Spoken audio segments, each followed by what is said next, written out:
live look at Mobile 4 out on the roads there. We are joined by Besse from MEMA on the phone. Chris, thank you for taking your time to talk to us. And as we talked to you this morning, I believe we're approaching over 80,000 people without power right now in Massachusetts. Good morning. Thanks for having me. That's right. As of 10 o'clock, so just a few minutes ago, the number has even jumped up higher, close to about 90,000 customers now, particularly in the southeast part of the state where Bill just was, Plymouth County, Barnstable County, the Cape area. I was really seeing within the last hour or so a pretty significant increase there given those strong winds. Issue that you all are monitoring at this point, Chris?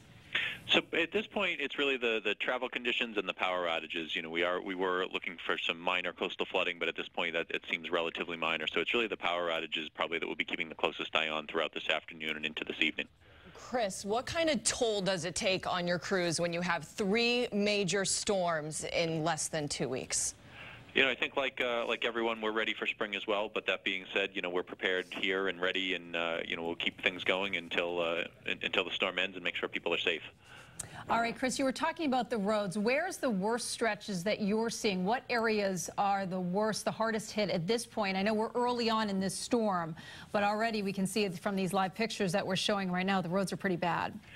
Yeah, I think the roads are pretty treacherous all across the state. In eastern Massachusetts, the winds are a little bit stronger, which is making the travel treacherous. But even out in central and into western Massachusetts, I know Mass State Police was providing some information that there was some tractor-trailer jackknives out in the Oxford area. So it's really treacherous travel conditions out there, which is really why we're encouraging people to stay home if they can. And Chris, down trees, I assume, and wires might still be a concern for you guys with this storm once again, because we are seeing that heavy, wet snow in some areas.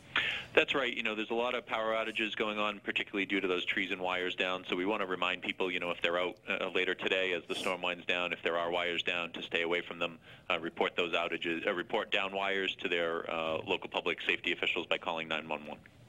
All right, Besse with MEMA, thank you for giving us this update here at the 10 o'clock hour. We really appreciate it.